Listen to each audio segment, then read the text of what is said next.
Salut tout le monde, ici Sébastien, j'espère que vous allez bien. Hey, Indiana Jones 5 sort bientôt sur grand écran. Donc, pour célébrer tout ceci, je vous présente un petit classement des quatre films d'Indiana Jones, de celui que je préfère le moins à mon préféré. Donc, on y va.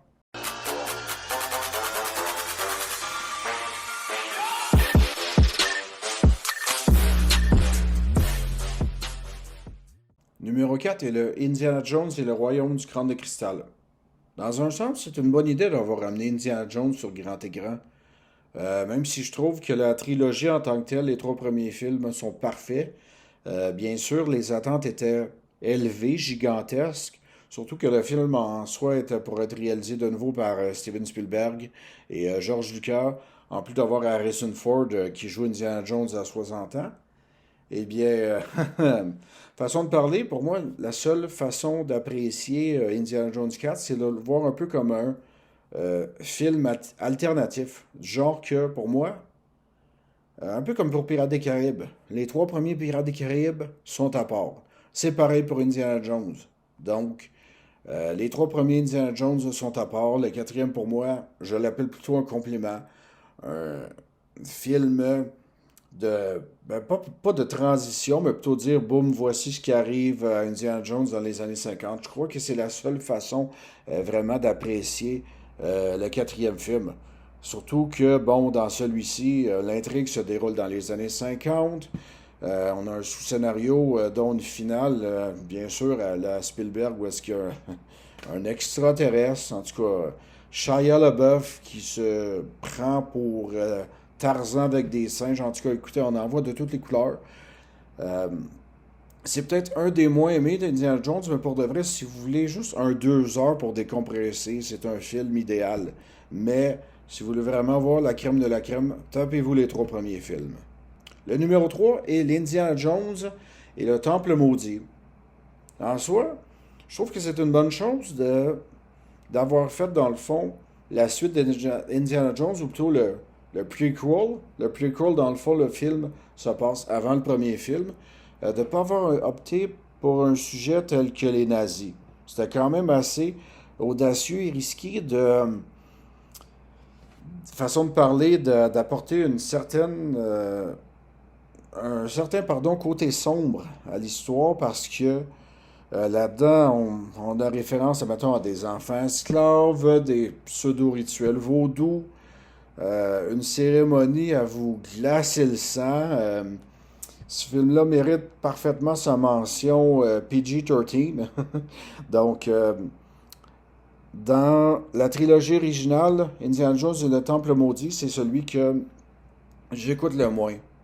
N'empêche que c'est un très bon film parce que le numéro musical avec Kate Capshaw est de toute beauté.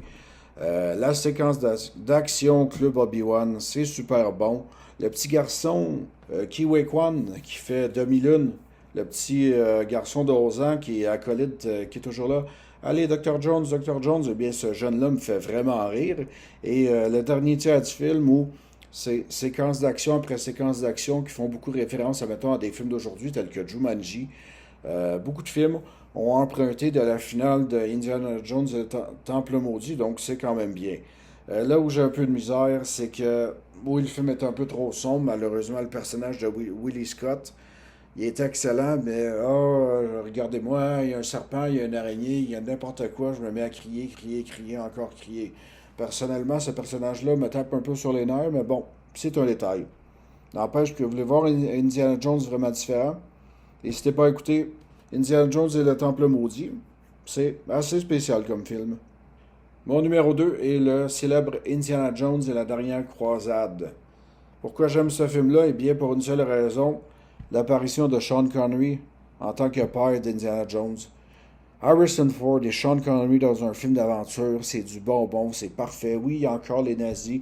Oui, les nazis veulent découvrir le Saint Graal. Et, Harrison Ford rencontre Adolf Hitler. Honnêtement, c'est un délice parce que il y en a pour toutes sortes d'aventures. Je veux dire, que ce soit dans une tombe, dans des égouts à Venise, dans un dans une poursuite en moto. En tout cas, C'est tellement spécial en soi. Moi, je trouve vraiment que la relation qu'Indiana Jones a avec son père, c'est vraiment cool, sérieux, surtout de la façon que le père d'Indiana Jones n'arrête pas d'appeler son fils Junior, Junior, ou il n'arrête pas d'y faire la morale, la leçon.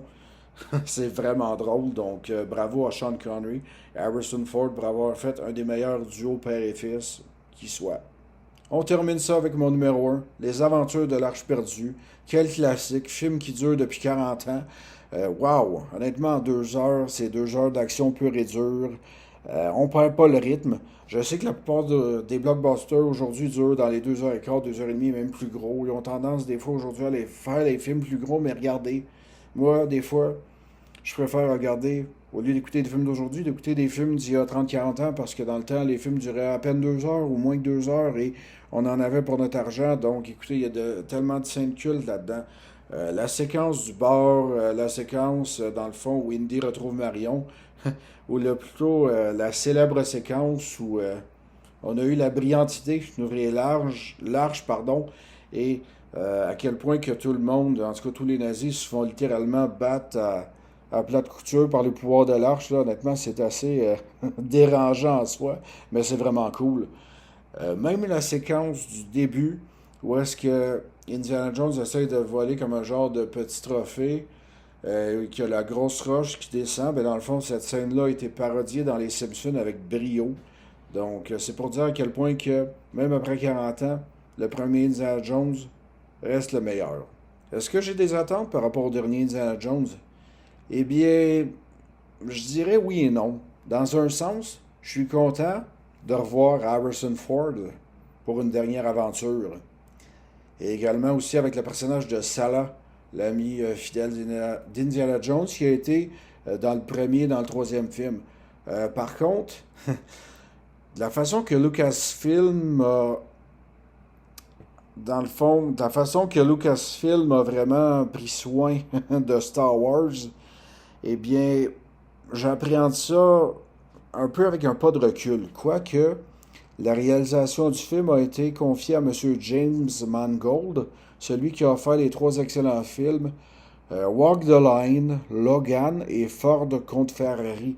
Donc, je m'attends à ce que le travail soit décent, qu'on verse dans la nostalgie, qu'on passe un bon temps, mais que ce soit un simple film de fin par rapport à une merveilleuse trilogie et un quatrième film de complément. Donc, je m'attends à voir un simple film pour notre cher Indiana Jones national. Donc, voici ce qui complète mon classement. Si vous avez aimé la vidéo, n'hésitez pas à mettre un petit pouce en l'air, commenter, partager celle-ci, vous abonner sur la chaîne YouTube et Facebook, l'Odyssée des Passionnés. Sur ce, c'était Sébastien qui vous souhaite à tous un bon visionnement et à la prochaine. Bye bye!